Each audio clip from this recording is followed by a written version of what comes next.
امام احمد اور امام شافعی کے نزدیک مچھلی ہو یا کوئی اور سمندری جانور سب بغیر ذبح کے حلال ہیں، سب بغیر ذبح کے حلال ہیں۔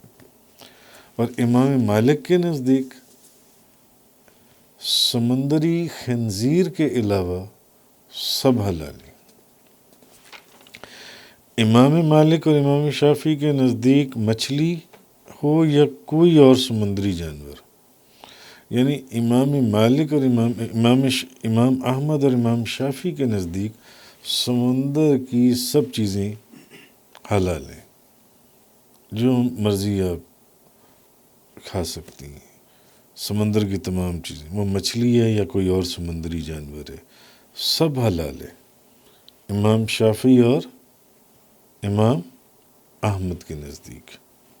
امام مالک کے نزدیک سمندری خنزیر کو چھوڑ کر باقی سب کچھ حلال ہے، اور امام اعظم ابو حنیفہ کے نزدیک صرف مچھلی حلال ہے، باقی سمندری جانور حرام ہے۔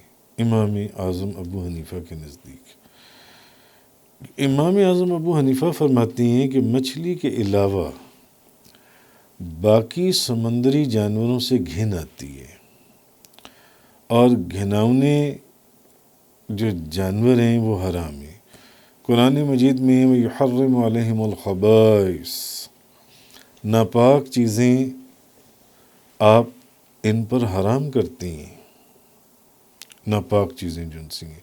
امام اعظم ابو حنیفہ فرماتے ہیں کہ مچھلی کے علاوہ باقی سمندری جانوروں سے چونکہ گھن آتی ہے اور گھنونے جانور حرام ہیں، اور قرآن کہتا ہے کہ ناپاک چیزیں آپ ان پر حرام کرتے ہیں، اس لیے صرف اور صرف مچھلی حلال ہے، باقی سارے سمندری جانور حرام ہیں۔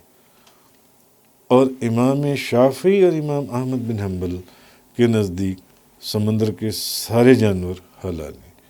امام مالک کے نزدیک صرف سمندری خنزیر کو چھوڑ کر باقی تمام جانور جن سے ہیں وہ حلال ہیں۔